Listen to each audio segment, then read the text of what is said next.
আলাইকুম রহমতুল্লাহ বরকাত। মুসনাদ আহমদের হাদিস নম্বর 17422।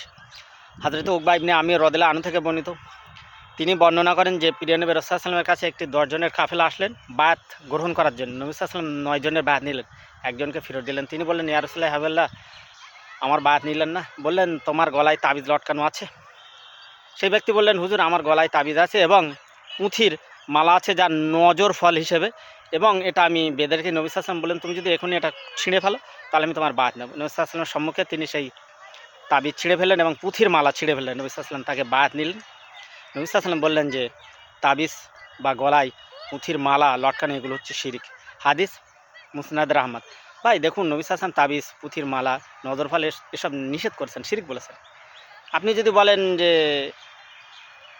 কেন শিরিক, হাদিসে নবী সাল্লাল্লাহু আলাইহি ওয়াসাল্লাম বলেছেন, ব্যাস এনাফ। আপনি যদি নবী সাল্লাল্লাহু আলাইহি ওয়াসাল্লাম চেয়ে বেশি বুঝে যে তাবিজ কবজ লটকান বা তাবিজ কবজের ব্যবসা শুরু করেন, আপনি শিরিকের ব্যবসা করছেন। কারণ আপনি চুন্নি হবেন, কী হবেন সেটা আপনার ব্যাপার ভাই।